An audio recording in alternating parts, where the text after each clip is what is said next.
네, 가난한 사람이 좀 높은 이자를 물 것이라는 추론은 어쩌면 당연한 의구심입니다.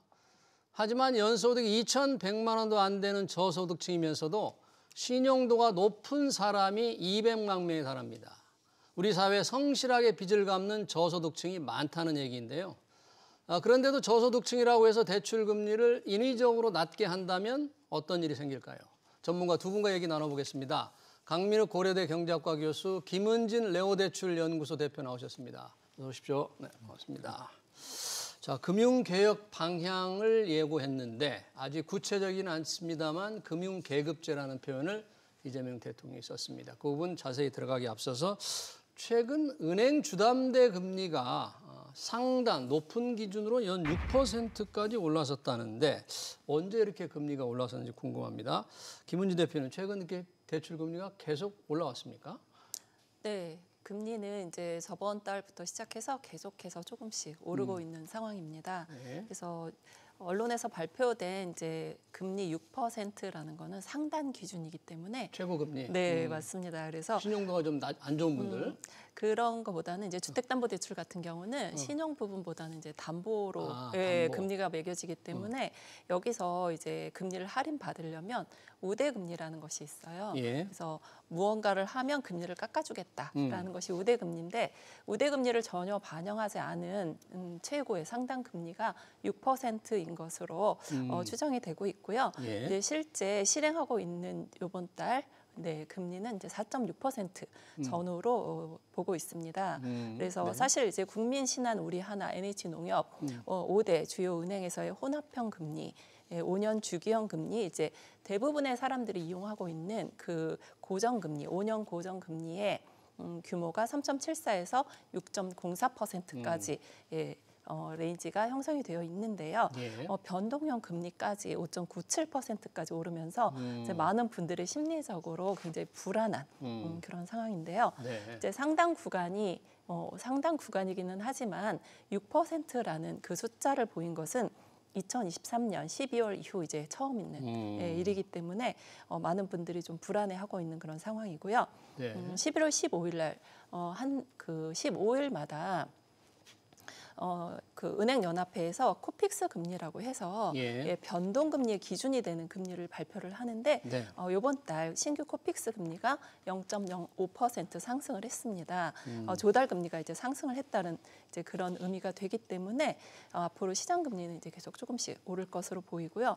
연말이라는 특수성도 있고 정부에서는 가계 대출을 이제 굉장히 억제하고 있는 그런 정책을 펼치고 있기 때문에 대출 문턱은 점점 높아지고 네. 실수요자들은 부담이 큰 상황입니다. 그러네요. 그러니까 우대 금리를 적용하면 4% 후반 정도라고 했는데 네, 적용하지 맞습니다. 않으면 최고 이제 상단 높은 금리가 연 6%를 뛰었다. 그리고 이게 거의 2년 만에 높아졌다는데 실제로 지금 한국은행이 기준금리를 아직 낮추는 건 아니지만 낮추는 좀 추세에 있고 현재 지금 유지하고 있고 그런 상황에서 대출 금리만 오르는 이유를 뭐 정부의 대출 억제라든지 뭐 이런 걸로 봐야 됩니까? 왜 이렇게 대출 금리가 오르는 여러 거죠? 가지 이유가 있는 것 같습니다. 대출 금리라는 것은 기준 금리에다가 가산 금리를 더하는 것인데 현재 가상 금리가 오르고 있죠. 가산 금리. 이것은 이제 경제적 불확실성이 첫 번째 원인인 것 같습니다.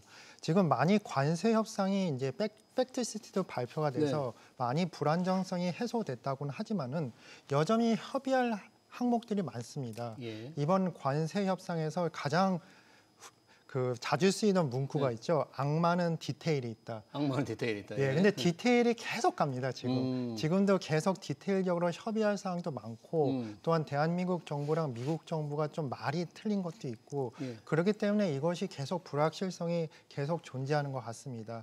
또 우리나라가 또 어려운 것이 뭐냐면 환율도 고공행진을 하고 있습니다. 그러니까요. 이걸 봤을 때는 외국 투자자가 봤을 때는 대한민국 경제가 그렇게 좋은 상황이 아니다 이렇게 판단하는 것 같습니다. 또한 주택 시장도 불안정하고 그리고 이제 한 가지 반가운 소식은 주식 시장이 이제 활성화가 됐다고는 하지만은 주가 지수는 올라가는데 이 변동성은 또 더 커지고 있습니다. 요즘 특히 그래요. 오르고 내린 폭이 커요. 이것은 뭐냐면 우리나라가 정말 경제 상황이 어떻다는 것에 대해서 소비자뿐만 아니라 주가 투자자들도 제대로 파악을 못하고 있는 현실인 것 같습니다. 결과적으로 이제 은행에서 이제 은행채 이자율이 올랐는데요. 은행이 자금을 확보하는 방법이 은행채를 통해서 이제 자금을 확보하는데 은행은 이제 수입을 내야 되는 것이니까 그거보다 더 대출 금리를 올리는데 지금 경제가 불안한 상황에서 은행채의 금리가 오르기 때문에 네. 그거 이상으로서 지금 대출 금리가 오르고 있는 것 같습니다.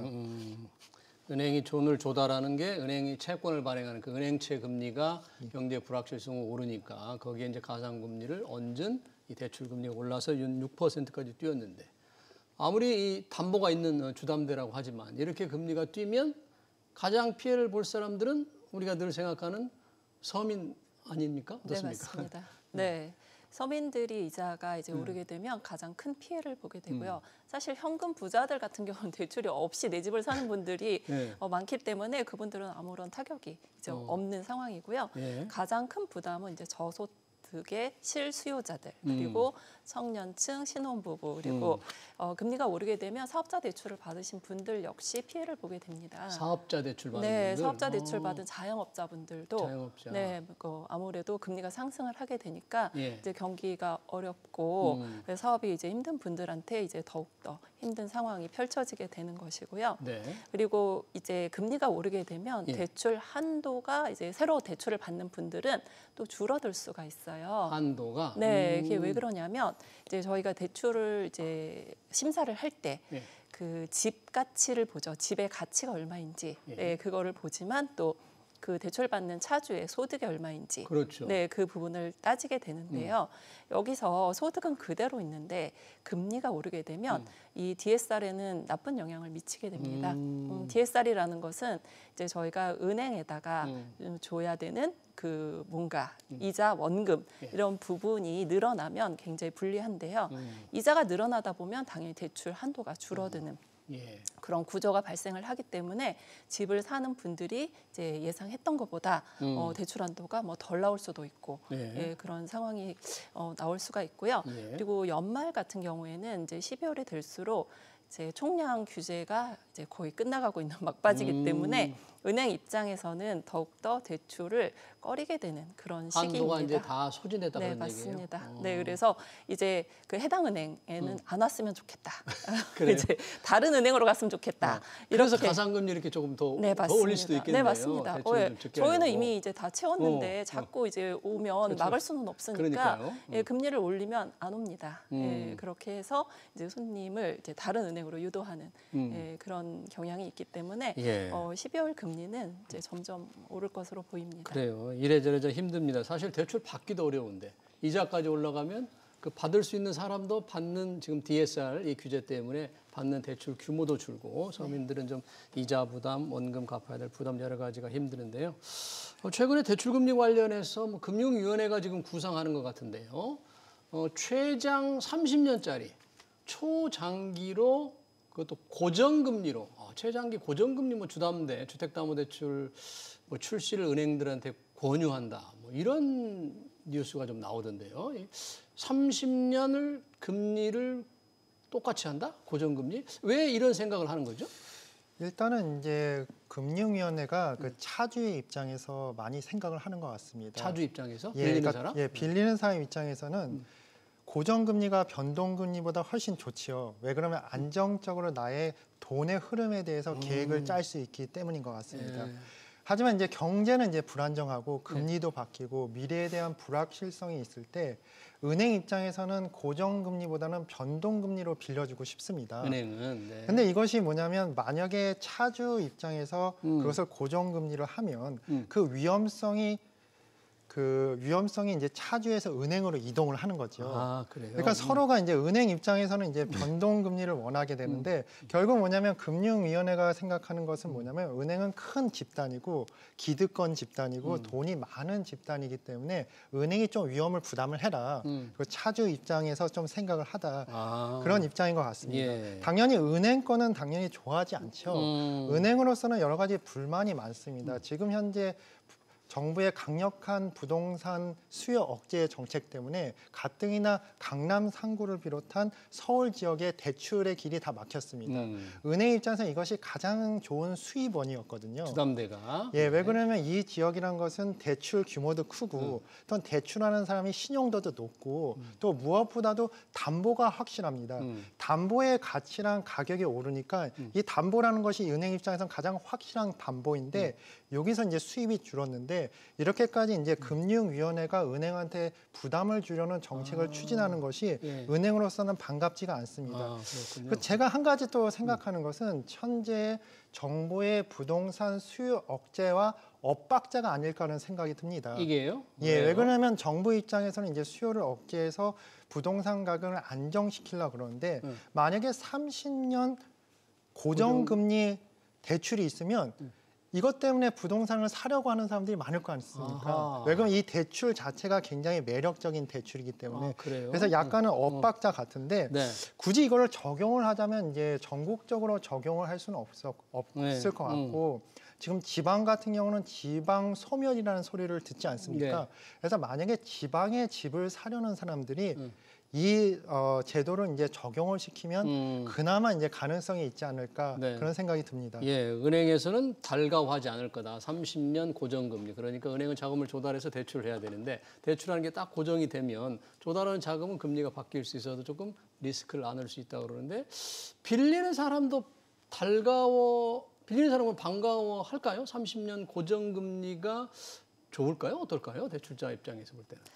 일단 대출하시는 분들이 그 대출을 30년 쓰시는 분들은 거의 없습니다. 없어요? 네, 대부분이 이사를 가면 그 대출을 갚으셔야 되잖아요. 이사를 가면? 예, 그 집에 30년 사는 분도 많이 없습니다. 예, 그리고 이제 쓰시다가 이제 금리가 낮아지면 대환을 해요. 대환 더 낮은 금리로 갈아타는 거죠. 그래서 뭐 정책은 좋습니다. 30년 장기 고정금리 지금 현재 실행하고 있는 곳은 이제 주택금융공사의 보금자리론, 디딤돌 대출, 이런 대출들이 30년 고정금리를 이제 적용하고 있는데요. 이 상품 같은 경우는 이제 정부에서 보증을 하는 정책자금 대출이기 때문에 가능한 것이고요. 민간 금융에서는 교수님 말씀처럼 굉장히 리스크가 큽니다. 은행이 안는 리스크가 있다. 네, 30년 후에 어떤 일이 일어날지 그 30년을 예측을 하는 것은 쉽지 않기 때문에. 30년 고정금리가 출시를 하게 된다라고 하면 저희가 보통 받는 5년 고정금리보다는 당연히 금리가 높게 책정이 될 수밖에 없어요. 그럼 소비자들 입장에서는 저희가 이제 물건을 사러 갔을 때 뭐 먼 미래도 보지만 일단 싸고 좋은 거를 찾게 되는 것이 일반 소비자들의 심리가 아닐까 싶거든요. 그래서 실제로 이제 대출을 진행을 하다 보면 많은 분들의 선택지가 첫 번째가 안정성이 아니고요. 저렴한 금리입니다. 낮은 금리? 네. 가장 첫 번째 기준이? 그렇죠. 네, 저는 싼 거 사고 싶어요.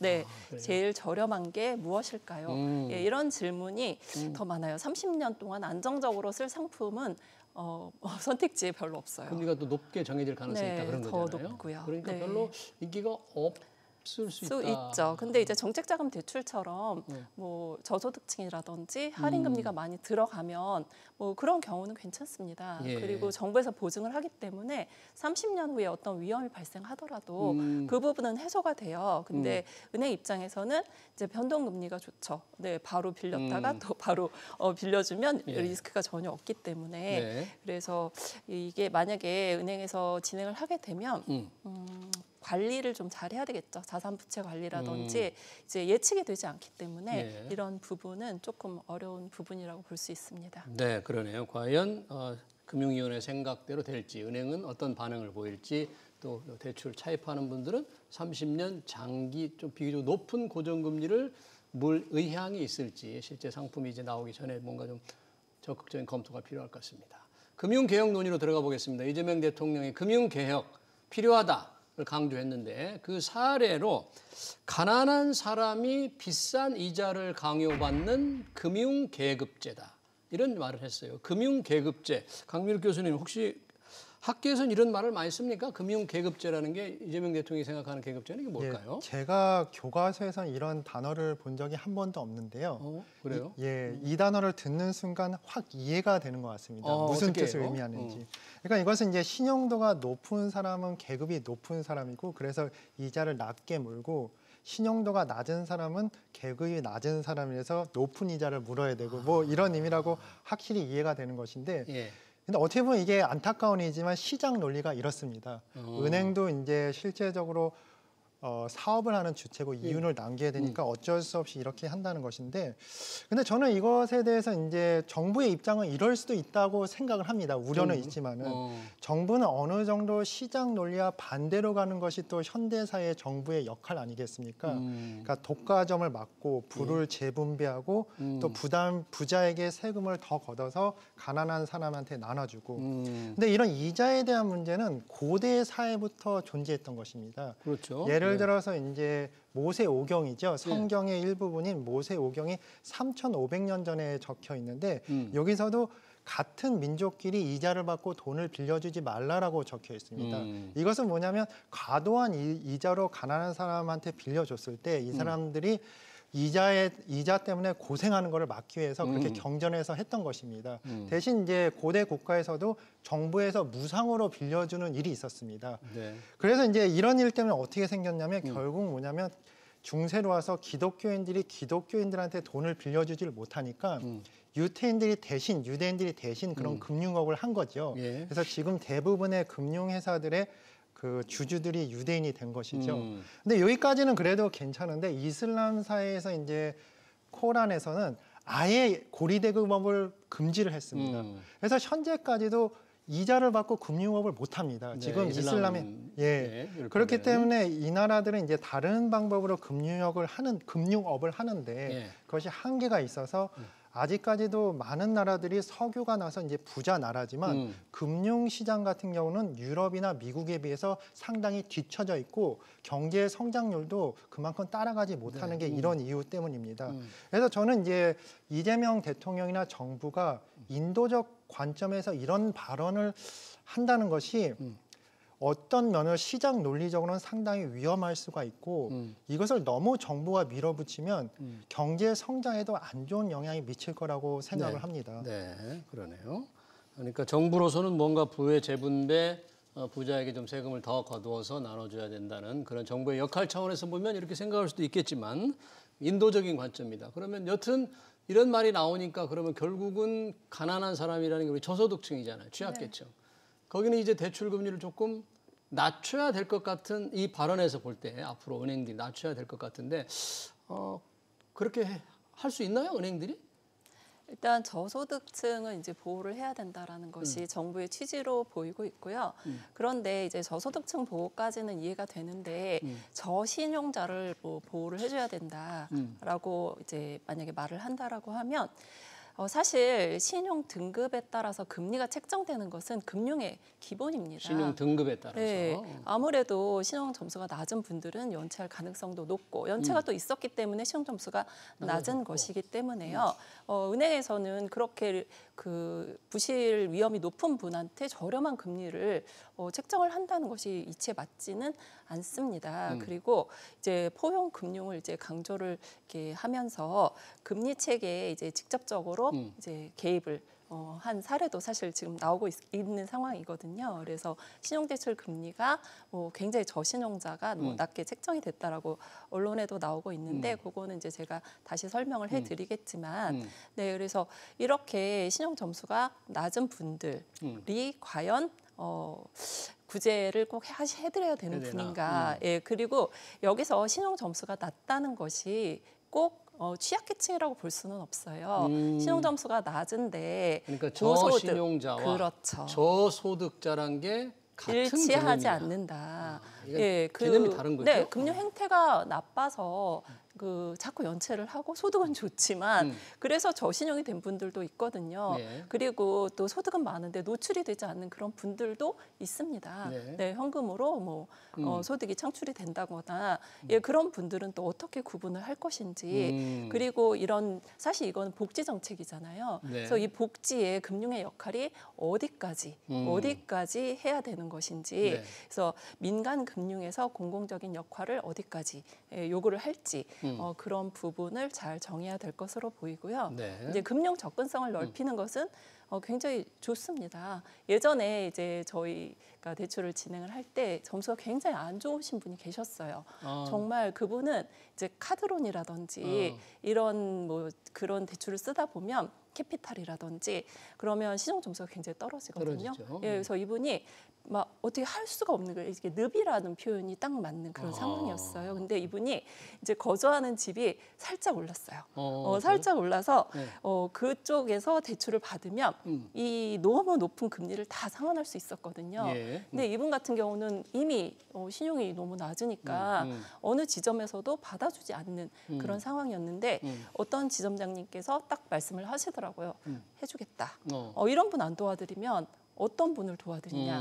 그래서 그분 같은 경우는 이제 집 담보 대출 받고 이제 굉장히 높은 금리 다 해결을 하시고 네. 지금까지 사업 잘하고 계시거든요. 그래요? 그러니까 이런 식으로 도와드리는 거는 이제 저는 옳다고 생각을 해요. 하지만 이제 고소득인데 저신용자 이런 식으로 행태가 나쁜 그런 분들은 잘 구분을 하는 게 맞다라고 봅니다. 네.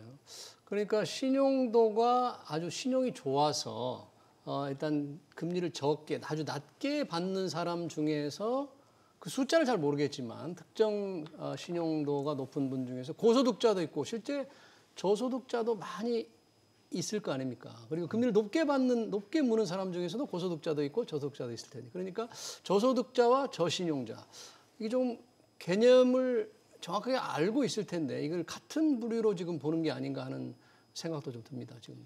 예, 일단은 이제 정부 입장에서는 신용 점수라는 거는 확실하게 나오는 정보기 때문에 예, 과학적인 거죠, 그게. 예, 그거는 이제 확실하게 나오는 딱 숫자가 나오기 때문에 이거 위주로 정책을 만드는 것 같습니다. 근데 정부 입장에서도 정확하게 모든 정보를 알 수가 없고 또 정책을 만들다 보면 이것이 모든 정보를 다 고려하면 오히려 정책 만드는 게 너무나 복잡하게 되기 때문에 좀 간단하게 만들어서 이제 정책을 만드는데 그런 쪽에 해당해서 이제 부작용이 생긴 게 이런 것 같습니다. 이제 소득은 많지만 신용이 낮은 사람, 그렇지만 저신용 정부가 맞는 저신용 보증 금융을 이용해서 돈을 빌리는 사람 예. 이런 거에 대해서도 정부가 모니터링을 해야 되지 않을까 생각이 듭니다. 네. 사실 금리 저신용자들 저소득 문제 하니까 이 많은 시청자들이 댓글을 올려주고 있는데 그중에 하나만 소개하면 이런 거네요. 신용에서 소득 규모는 제외해야 된다. 소득이 많으냐 적으냐를 신용이 높으냐 낮으냐로 판단해서는 안 된다는 거죠. 소득은 대출 규모만 결정해야 되고 금융거래라든지 전기 요금이라든지 세금이라든지 4대 보험 같은 이렇게 모든 내야 할 의무를 성실하게 내는 사람도 신용 등급의 불이익을 받아서는 안 된다. 그러니까 소득은 금리가 아니라 대출 규모를 결정하고 맞습니다. 금리는 이 사람의 신용도에 따라서 결정하는 게 맞다는 옳지 않느냐 이런 쪽인데 아직 정부가 지금 금융개혁 이른바 금융계급제 문제를 지적하면서 금융개혁의 방향을 제시했는데 이런 영향 때문인지 일부 은행에서 이미 가계대출 금리 적용해서 신용 점수가 높은 분들, 신용도가 좋은 분들이 낮은 사람보다 금리를 더 높게 무는 역전 현상이 발생했다는 사례가 있는데 이런 경우는 어떤 케이스예요? 이게 정확히 말씀을 드린다라고 하면 이제 가계대출에서 신용대출 부분입니다. 신용대출. 예, 가계대출에서의 주택담보 이제 가계대출은 이제 주택담보대출, 전세대출, 신용대출 뭐 이런 대출들을 뜻하는데요. 여기서 이제 신용대출에 이제 적용이 된 그런 사례인데요. 이제 실제 사례로 그 은행연합회의 금리가 나와 있는데 NH농협은행에서 신용 점수 600에서 650점대인 분보다 600점 이하인 분, 더 낮은 분이죠. 더 낮은 금리를 받았다라는 이제 그 통계가 나와 있는데, 예. 근데 사실 이거는요, 약간의 이제 왜곡, 착시 현상입니다. 어떤 거예요? 네, 이게 어떤 거냐면 이 600점 이하의 고객분들 같은 경우는 새희망 홀씨라든지 서민금융 그 진흥원에서 도움을 받는 그런 대출들이 있어요. 뭐 햇살론이라든지 예. 이름만 딱 들어도 뭐 이렇게 보호를 해드려야 되는 그런 대출인 것 같잖아요. 그래서 저신용, 저소득자들을 위한 그런 대출인데요. 이 대출 금리를 정책 상품이기 때문에 정부에서 일괄적으로 인하를 했습니다.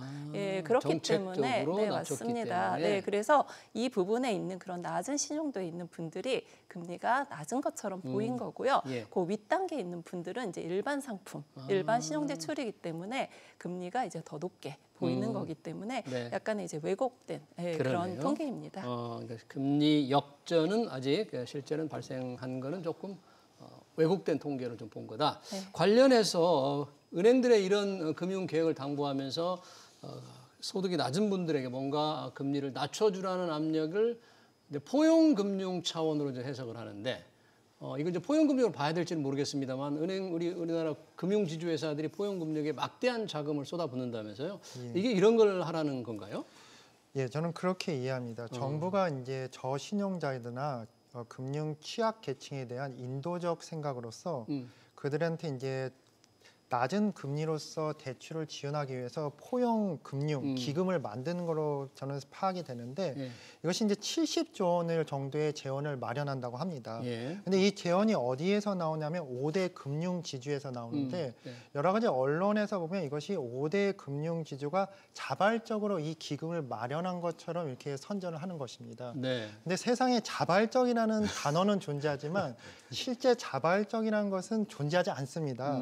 그래서 제 생각엔 이제 이런 것 같습니다. 정부는 이제 정부 입장에서 은행을 규제할 방법은 굉장히 많습니다. 그래서 이제 정부가 이제 담임 선생님이라고 하면 네. 어느 날 담임 선생님이 이렇게 말합니다. 야, 우리 반에 가난한 학생이 있는데 우리가 좀 도와줘야 되지 않냐. 그래서 10,000원씩 걷자. 네. 자발적으로 10,000원씩 내라. 네. 그러면서 이제 담임 선생님이 이제 반을 나가면서 반장한테 말하는 것입니다. 네. 돈 내지 않은 사람들 명단을 적어와라. 자발적인데. 예, 그러니까 결국 이렇게 되는 거기 예. 때문에 실제적으로 무료는 없고 공짜도 없듯이 뭔가 뒷거래는 있을 것 같습니다. 예. 저희가 분명히 알지는 못하지만 이런 70조 원의 막대한 자금을 은행이 부담하는 것은 정부가 뭔가를 해준 게 있다고 보고 있습니다. 그리고 이제 이것이 제가 왜 위험하다고 보냐면 실제 우리나라 5대 금융 지주는 과점의 성격이 있습니다. 네. 새로 은행이 금융회사의 금융산업에 진입을 하려고 해도 너무나 큰 은행 5개가 있기 때문에 진입이 어렵습니다. 하지만 정부가 이런 식으로 이 5개 은행한테 그 기금을 만들면 기금 만든 것을 이렇게 맡기게 되면 어느 정도 과점을 인정해주는 그런 꼴이 된다는 것입니다. 그래서 저는 이러한 방법이 그렇게 좋은 방법인가 그런 의구심이 어느 정도 듭니다. 네, 그러네요.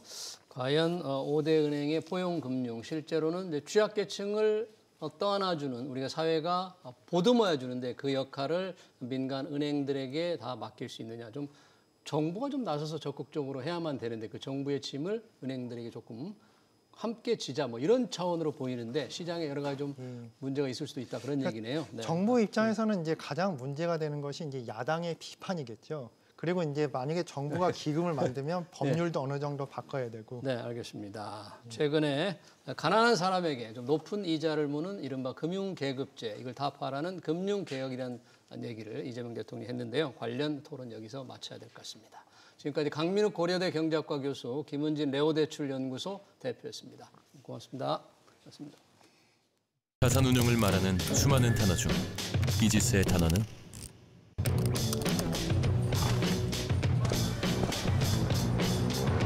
나간다,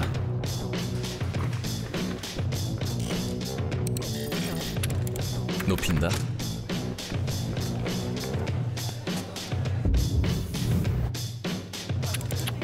부딪힌다.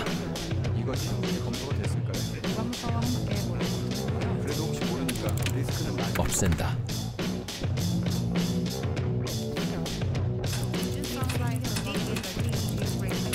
잊는다. 오직 단 하나의 단어. 지킨다. 미래를 위해 그렇게 전략적으로 지켜낸 자산으로 좋은 기회를, 더 큰 성장을, 지속 가능한 수익을, 가장 기본에 충실해야 새로운 투자의 가능성으로 나아갈 수 있을 테니까. 그래서 이지스 한마디로 지키되 새롭게.